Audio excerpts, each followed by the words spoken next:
Everyone, आज हम लोग लीव्स क्या होते हैं, उसके पार्ट्स क्या होते हैं और वेनेशन क्या होते हैं वो पढ़ेंगे। सबसे पहले लीफ की डेफिनेशन देखते हैं। लीफ जो होता है वो ग्रीन फोटोसिंथेटिक ऑर्गन होता है प्लांट का, जो नोड से अराइज होता है। ठीक है, जैसे कि ये नोड से अराइज होता है तो इसलिए हम लोग इसे लीफ कहते हैं।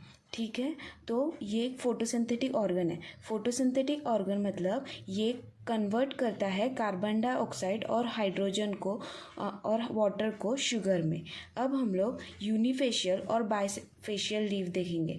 Before learning unifacial and bifacial we will first understand what is adaxial side and what is abaxial side. Adaxial side जो होता है वो अपर सरफेस ऑफ लीफ होता है और एबैक्सियल साइड जो होता है वो लोअर सरफेस में। अब हम लोग यूनिफेशियल लीफ और बाइफेशियल लीफ क्या होता है वो देखेंगे। बाइफेशियल लीफ वो होता है जो जब एडेक्सियल और एबैक्सियल साइड डिफरेंट हो। अब हम लोग वीडियो के एंड में एडेक्सियल साइड और एबैक्सियल साइड प्रैक्टिकली में देखेंगे। तब तक हम लोग एडेक्सियल साइड और एबैक्सियल साइड से देखते हैं। एडेक्सियल साइड जो अपर सरफेस ऑफ लीफ रहता है उसे हम लोग एडेक्सियल साइड कहते हैं, और जो लोअर सरफेस ऑफ लीफ रहता है उसे हम लोग एबैक्सियल साइड कहते हैं। जब एडेक्सियल और एबैक्सियल साइड डिफरेंट हो तब हम लोग उसे यूनिफेशियल लीफ कहते हैं या फिर डॉर्सीवेंट्रल। जब एबैक्सियल और एडेक्सियल साइड सिमिलर हो तब हम लोग उसे यूनिफेशियल लीफ कहते हैं या फिर आइसोबाइलेटरल। अब हम लोग लीव्स के पार्ट्स देखेंगे। लीफ के 3 पार्ट होते हैं, लीफ बेस, पिटियोल और लेमिना। लीफ बेस वो होता है जहाँ पे लीफ स्टेम से अटैच हो, उसे हम लोग लीफ बेस कहते हैं। वीडियो के एंड में हम लोग प्रैक्टिकली सब पार्ट्स स्टडी करेंगे। अब पिटियोल क्या होता है? पिटियोल जो होता है लीफ का स्टॉक रहता है, उसे हम लोग पिटियोल कहते हैं। ठीक है, अगर कोई भी लीफ में पिटियोल प्रेजेंट हो तो हम लोग उसे पिटियोलेट लीफ कहते हैं, और जब कोई भी लीफ विदाउट पिटियोल हो यानी कि विदाउट स्टॉक हो तब हम लोग उसे सेसाइल कहते हैं। ठीक है, अब हम लोग लेमिना और लीफ ब्लेड, थर्ड पार्ट जो है वो हमारा लेमिना और लीफ ब्लेड है। लीफ ब्लेड जो होता है वो ग्रीन एक्सपेंडेड पार्ट होता है लीफ का, यानी कि ये जो होता है इसे हम लोग लीफ ब्लेड कहते हैं। ये जो होता है वो लीफ ब्लेड या फिर हम लोग उसे लेमिना कहते हैं। ठीक है, जिसमें वेन्स और वेनलेट्स रहता है। ठीक है, अब मिड रिप क्या होता है? जो मिडल प्रोमिनेंट वेन जो होता है उसे हम लोग मिड रिप कहते हैं। अब वेन क्या होता है? वेन जो होता है वो स्ट्रैंड ऑफ वैस्कुलर टिश्यूज रहता है जो वाटर मिनरल्स के कंडक्शन में लीफ से स्टेम तक मिनरल्स और वाटर का कंडक्शन करता है, उसे हम लोग वेन कहते हैं। अब हम लोग व्हाट इज़ वेनेशन देखेंगे। वेनेशन जो होता है वो अरेंजमेंट ऑफ वेन्स होता है और वेनलेट होता है लीफ के लमाइना पे। जब वेन्स और वेनलेट्स का अरेंजमेंट जो होता है उसे हम लोग वेन्स और वेनलेट्स का जो अरेंजमेंट होता है उसे हम लोग वेनेशन कहते हैं। वेनेशन 2 टाइप के होते हैं, reticulate venation and parallel venation.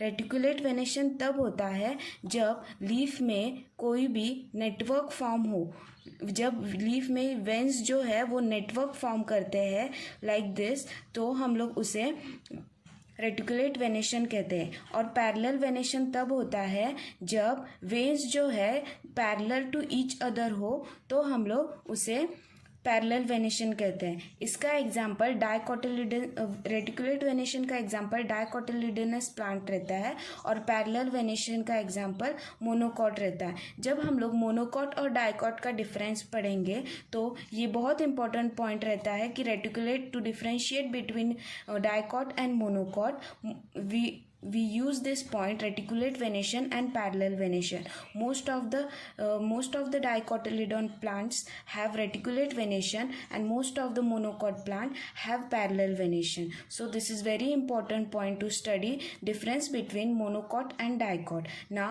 we will observe the practically each and every parts, what is adaxial side, what is abaxial side, and what is venations and what is reticulate venation. Now we will study each and every part of a leaf. this is a stem having a leaf base. This is a leaf base at the node. This is a node. This is a leaf base where leaf arises, and this is a stalk of a leaf, and this is a leaf blade. Leaf base, petiole, and then lamina. Okay, then the upper surface is called adaxial side, and the lower surface of a leaf is called abaxial side. So it is a bifacial leaf having both abaxial and adaxial side. Since it is having a long stalk, so we call it as petiolate leaf.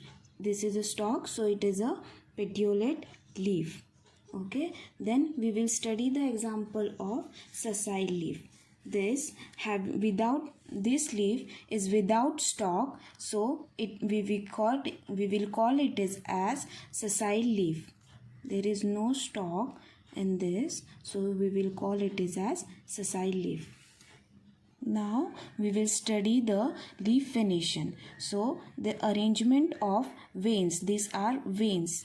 The arrangement of veins on the midrib is called venations. On the arrangement of leaf on the lamina is called venation. So this is midrib, and these are primary veins, and then it is arranging in a reticulate manner, so it is a reticulate venation, like a web.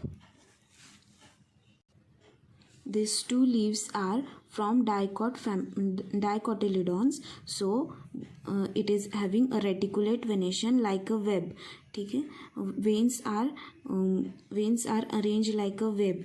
Okay? Now we will observe a monocotyledon leaf which having parallel venation. In parallel venation, we will see that this is a midrib having, these are the veins which are parallel to each other. We will observe these veins are parallel to each other. In this leaf, we will also observe that leaves are parallel to each other. These leaves are parallel to each other. So in monocotyledon plants, you will get a parallel venation, and in dicotyledon plants, you will get a reticulate venation like a where veins are arranged like a web, and in parallel venation, you will observe that veins are parallel to each other. Thanks for watching.